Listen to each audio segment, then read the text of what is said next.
అంటే అహంకారం ఎంత ఉంది అంటే మేము మరి ముఖ్యమంత్రి మా చేతులలో ఇట్లా పోగానే మేము మీ ఆంధ్రోళ్లను మీ తెలంగాణలో విగ్రహాలు లేకుండా మాయ పెడతామని చెప్పని అంత అహంకారం నెత్తికెక్కింది. ఇది మాకు అర్థమవుతలేదు. ఎవరు లేకుండా మాయ మేము పెట్టుకుంటున్నాం ఇక్కడ అని చెప్పి అహంకారం ఏం తెలియదు. కానీ అయ్యా నేను ఇంకా గట్టిగా మాట్లాడితే ఆడిని అడ్డం పట్టి చచ్చిపోతున్నామో అనిపించింది. బీపీ కూడా ఉన్నట్లేదు పాప ఆయనకు. సరే వదిలేసి నేను అక్కడికి వదిలేసిన. దాని తర్వాత ఆంధ్ర మీడియా అయితే మామూలు దాడి కాదు. మనోళ్ళందరేమో పాప ఎలక్షన్లలో బిజీగా ఉన్నారు.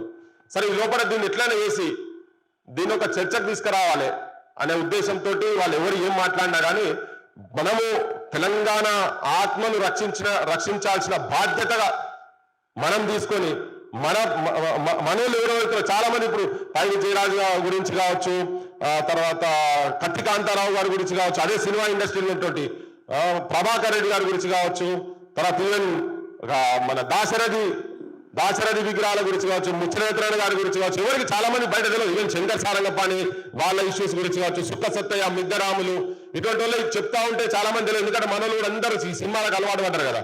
సో అందుకనే ఈ ముఖ్యంగా ఈ రౌండ్ టేబుల్ పెట్టి దాన్ని ఎట్లన్నా అడ్డుకోవాలి. మనం ఆ విగ్రహాన్ని మాత్రం ఎట్టి పరిస్థితుల్లో ఇక్కడ పెట్టలేదు. ఫస్ట్ మనోళ్ళకు జరగాల్సిన గౌరవం మనం తీసుకొచ్చు.